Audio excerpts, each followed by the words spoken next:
क्या बीजेपी बनाने जा रही है एक मुस्लिम को सीएम?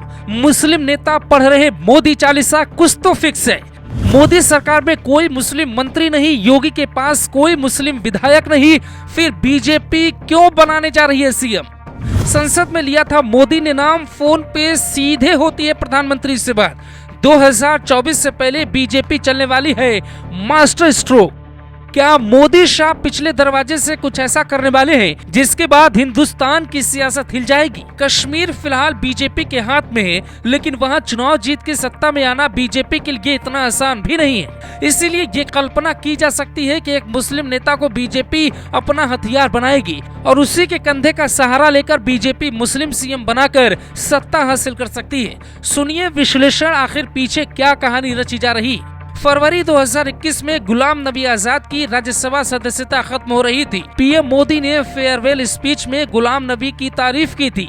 तब किसको पता था एक दिन ये दोस्ती यहाँ तक पहुँच जाएगी। गुलाम नबी आजाद सोनिया गांधी, राहुल गांधी, राजीव गांधी और इंदिरा गांधी के करीबियों में से एक रहे। सोनिया गांधी को जो सलाह दी जाती थी उसमें ज्यादातर सलाह गुलाम नबी आजाद की भी होती थी। पर ऐसा क्या हुआ कि सोनिया के दुलारे मोदी की चालीसा पढ़ रहे हैं? खेल क्या चल रहा है? पिछले कुछ दिनों से गुलाम नबी आजाद मोदी की तारीफ खुले मंचों से करने लगे। जम्मू कश्मीर में आने वाले वक्त में चुनाव है और उससे पहले ही आजाद ने अपनी डेमोक्रेटिक प्रोग्रेसिव आजाद पार्टी बना ली, जिसके कई मायने हैं। कश्मीर में गुलाम नबी आजाद की पार्टी सभी सीटों पे अपनी उम्मीदवार उतारने वाली। अगर कुछ एक सीट भी निकल जाती है तो बीजेपी गठबंधन कर सरकार बनाएगी और अगर गुलाम नबी की ज्यादा सीटें आती हैं तो फिर सीएम भी बन सकते हैं, जैसे बीजेपी ने महबूबा के साथ किया था। बीजेपी के इतिहास में वो पहली बार हुआ था जब किसी मुस्लिम को सीएम बनाने के लिए सदन में बीजेपी ने समर्थन दिया हो। यहाँ बीजेपी सीएम बनाए या फिर गुलाम खुद सीएम बने, चांदी बीजेपी की ही होने वाली है। गुलाम नबी आजाद कश्मीर में पहले भी मुख्यमंत्री रह चुके हैं। उनकी राजनीतिक पकड़ वहां आज भी स्थिर है। बीजेपी कश्मीर में काफी कमजोर है, जबकि जम्मू में लड़ाई एक तरफा हो सकती है।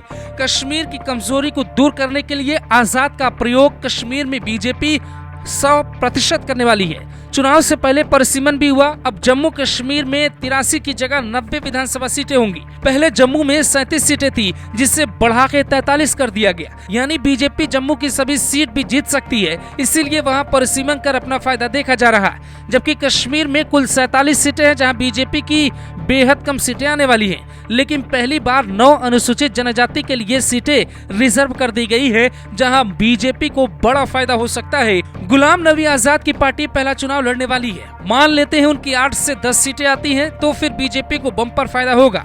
गुलाम नबी आजाद भी ये बात समझ चुके हैं, कश्मीर में वो किंग मेकर बनकर निकलने वाले हैं। बीजेपी के लिए वो बड़ी भूमिका निभाने वाले हैं। हालांकि इस बात के दावे कम है कि बीजेपी में शामिल होंगे, क्योंकि बीजेपी से दूर रह के ज्यादा अच्छा चुनाव लड़ सकते हैं। जैसे यूपी में मायावती ने बीजेपी के पक्ष में बयान तो नहीं दिया, लेकिन बीजेपी का सपोर्ट पूरे चुनाव में किया। चुनावी नतीजों के बाद वो बीजेपी के साथ मिलकर सरकार बना सकते हैं या खुद सरकार में सीएम बन सकते हैं। जम्मू कश्मीर को छोड़कर 1982 के बाद किसी स्टेट में कोई मुस्लिम सीएम नहीं बना। 1982 में अंतिम सीएम महाराष्ट्र के बने थे। CH कोया को छोड़कर बाकी 5 मुस्लिम सीएम कांग्रेस पार्टी से थे। केरल के सीएम कोया इंडियन यूनियन मुस्लिम लीग से थे। भारत के पहले मुस्लिम सीएम MO हसन फारूक थे, जो कश्मीर से नहीं थे। ये 1967 में पांडुचेरी के सीएम बने थे। 2 दिन पहले ही गुलाम नबी आजाद ने मोदी की तारीफ की थी। कुछ समय पहले बीजेपी पद्म भूषण अवार्ड भी दे चुकी है। यानी दोनों तरफ से गिव एंड टेक का मामला चल रहा है। तो क्या ये रिश्ता चुनाव तक जाने वाला है और बीजेपी अपनी सरकार में पहली बार किसी मुस्लिम को सीएम बनाने जा रही है? और अगर नहीं तो फिर डिप्टी सीएम को रोक नहीं सकता। Bureau report, global Bharat TV.